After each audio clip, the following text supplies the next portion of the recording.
Classical शास्त्रीय संगीतामध्ये किंवा कुठल्याही अभिजात कलेमध्ये रियाज हा अविभाज्य भाग असतो. पण अभिनेत्यांना असं वाटतं की आम्ही काय रियाज करायचा. मी जाहिराती केल्या असतील 70-80. त्याच्या आधी मी 87 ऑडिशन्स दिल्या होत्या, त्याच्या फेल गेल्या होत्या.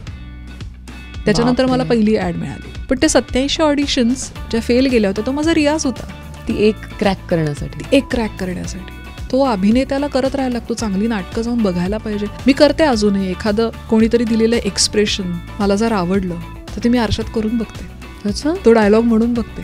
वाव, हे मला क्रॅक करता येते का, हे मला जमेल का, हे एवढ्या सटली केलंय, हे मला जमेल, मी करून बघते. ते मी म्हणून बघते. रियाज करत राहायला लागतो. खूप भारी आहे. घ्या एक 10 ह्याचा उतारा घ्या, पाठ करा. आजकाल आपल्याकडे मोबाईलमध्ये कॅमेरा आहे, करा शूट. तुमचा तुम्ही बघा की तुम्ही काय केलंय. अशा कितीतरी पद्धतीने तुम्ही रियाज करू शकता. आणि तो बघत असतो तुम्ही लावून धरलंय ते, तुम्हाला हे करायचंच आहे ना, तो देतो एक दिवस.